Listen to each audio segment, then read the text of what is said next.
Faizan'ny mandalo eto an-tanindrazana amin'izao fotoana izao i Sophie, isan'ny mpilalao malagasy vehivavy voalohany mila ravinahitra any Frantsa.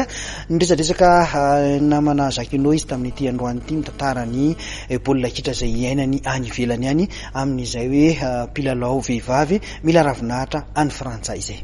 Tamin'ny mois de novembre za voalohany niala teto dia niverina kely nikarakara papier dia avy eo prendre tamin'ny janvier des zao ndray vacances kely dia ngeto an-tanindrazana juste un mois.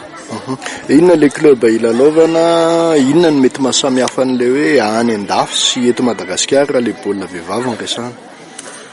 Ny club anaovako zany ASPRO Vauban Strasbourg 3e division. Le izy zany tsy de hoe misy mahasamihafa anazy hoe ahoana fa le climat fotsiny zany hitako hoe samihafa.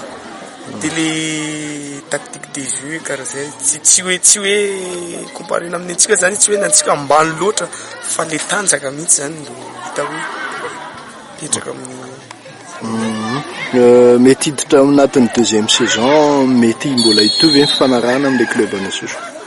Oui, misao zany efa nomboka amin'ny octobre non amin'ny septembre io ny saison manaraka mbola mitohy zany mbola nisany mbola anatin'ny contrat zany.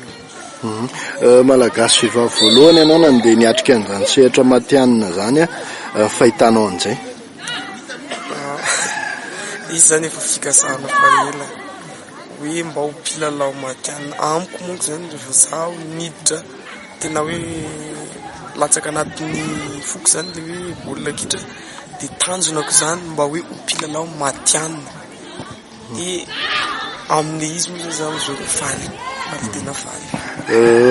Eto Carrion anao mbola mandeha ny championnat national, inona no hoe afatra sy torohevitra toronao an'le ankizy mbola eto Madagasikara tongavana amin'izay monde ny pro zay? Sista afatra kely ho an'ny namana sy zandry sy zoky zany hoe rehefa misy zavatra anankiray tiana mila finiavana, mila firehetana, mila fitiavana, misakra fotsiny zany ianao amin'le izy dia tafita.